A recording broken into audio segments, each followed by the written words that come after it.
Yes, student, chapter is continue. Weavers, iron smelter, and factory owners. Class 8th history. Today, our new topics are industries in Britain and rise of hope, cotton mills. These we'll learn in this video. But before it, I want to recall your last video also that we have learned about the declining of cotton textile in India. But there was a ray of hope. And what was that? We will start now with this. Rays of hope. We have learned that the declining of cotton textile is continuously going down due to the Britain work and Britain textile system. So starting from here कि हमने rays of hope क्यों कहा, क्या reason रहा कि हमने कहा कि हमारा इंडियन टेक्सटाइल कंटिन्यूसली डिक्लाइनिंग हो रहा है, बट वहां पर अभी भी क्या थी, एक होप थी. होप में क्या था, handloom weavings did not completely die in India. Because हमने क्या लर्न किया था कि जैसे ही मशीनरी सिस्टम स्टार्ट हुआ है तो वो अब क्या होने लग गया है, जो टेक्सटाइल सिस्टम है, जो मैन्युफैक्चरिंग, जो टेक्सटाइल क्लॉथ्स हैं, these are coming from Britain to India. So जो इंडियन मार्केट थी, हमारी मार्केट कहाँ, जो इंटरनेशनल लेवल था, जो हमारा इंडियन मार्केट था, that domestic and internationally both were declining. But फिर भी जो हैंडलूम वीविंग सिस्टम था, जो हाथों से जो कपड़े बनाए जाते थे, वो क्या था, अभी भी उनकी डिमांड अभी भी कंटिन्यूसली डिमांड थी. तो उसको हम ऐसे क्या कह सकते हैं कि वो कंप्लीटली अभी भी क्या था, वो डिमांड अभी भी खत्म नहीं हुई थी. So next is only uniform production was by machines. What do you think? Okay, machines everything create कर सकती है जो हम दे रहे हैं. अगर मल्टीपल टाइप्स वर्क कर सकती है machinery, we know this thing. But जो हैंडलूम है, जो डिजाइन्स हाथों के थ्रू किए जाते हैं, जो weavers by hand, multiple things they are including, designs they are including. एक कोई भी थिंग अगर प्रोडक्ट प्रोड्यूस में ला रहे हो तो मशीन्स क्या करेंगी, यूनिफॉर्मली प्रोडक्शन कर सकती हैं, सेम प्रोडक्शन मल्टीपल काउंटिंग्स में वो दे सकती हैं. बट वहां पर क्या होता है कि हर पेयर, अगर आपको क्या है कि बहुत सारे पेयर डिफरेंट डिफरेंट डिजाइन में एट दैट टाइम निकालने, सो वहां पर क्या होती है, थोड़ी प्रॉब्लम क्रिएट होती है. सो ये वाला जो प्रोडक्शन था, जो यूनिफॉर्म प्रोडक्शन था, that was done by only machines. But जो हैंड वर्क था, जो हैंड लूम्स का वो वर्क था, that was only done by weavers. So demand जो थी वीवर्स की उन अलग अलग कैटेगरीज के लिए, क्लॉथ्स की जो कैटेगरीज थी, जो डिजाइन्स थे, there was demand. Next is intricate border and clothes with traditional wovers patterns. क्यों हमारा जो वोवन, हमारा जो ट्रेडिशनल वोवन पैटर्न्स थे, these were also in demand after the declining also. क्यों, क्योंकि जो ड्यूरिंग डिक्लाइनिंग सिस्टम चल रहा था उसके बाद भी कुछ जो लोग थे, जो रॉयल, मैंने आपको लास्ट वीडियोस में भी बताया है कि रॉयल फैमिलीज थी, वो अभी भी ट्रेडिशनल जो वीविंग सिस्टम था, they are demanding for them. So जो वीवर्स थे, they are doing continue their work. Next, clothes for poor people produced by weavers. Other thing was that कि जो प्रोडक्शन वहां से होकर आता था, फॉरेन कंट्रीज से इंडिया में आया है, ब्रिटेन से. सो जो वर्क था, जो प्रोडक्शन था, that was costly in our India. So जो इंडिया के जो पुअर लोग थे, जो पुअर पीपल थे, उनके लिए हमारे वीवर्स क्या करते थे, लेस कॉस्ट पर क्या करते थे, प्रोडक्शन करते थे, and they are fulfilling the demand for the very poor people.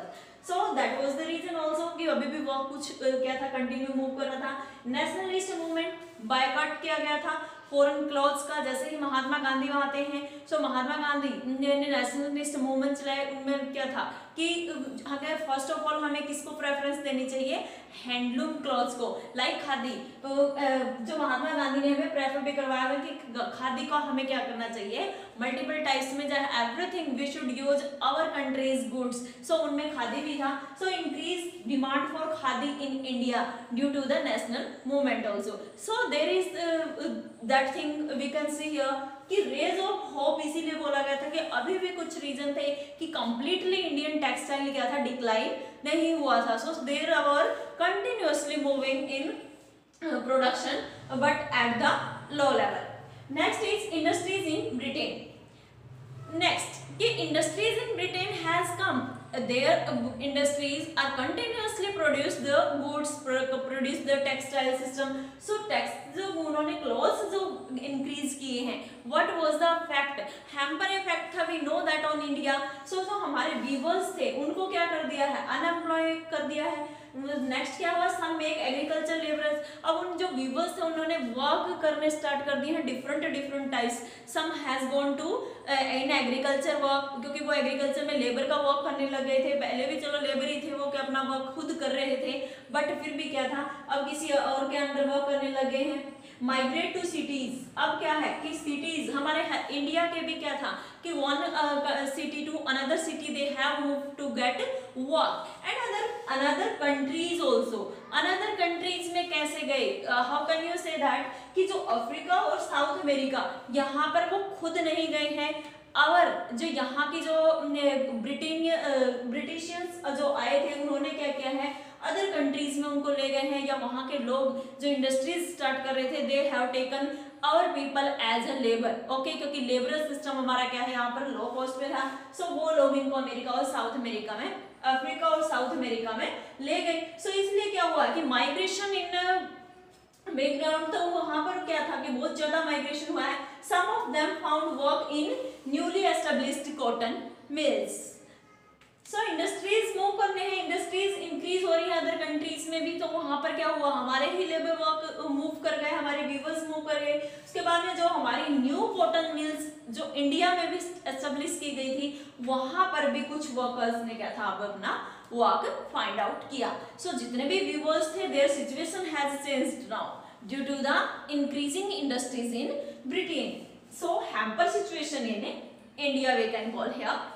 Next is cotton mills come up, because I am telling to you about the new establishment of cotton mills. So cotton mills क्या हुआ? First cotton mill was established in Bombay 1854, and reason was that कि a vast area of black soil, and in geography you are understanding this thing कि जो बॉम्बे है, जो black soil है, that was essential for cotton production. So one reason was this, and other was that import of goods on the port of Bombay, because the sea sides है, जो ports हैं, import और export were very easy. So it was a hub of cotton textile due to black soil and due to export and import, क्योंकि जितना भी textile production होता था cotton mills, अगर Britishians if they are taking import cotton from India then they can take easily. So Bombay को क्या था,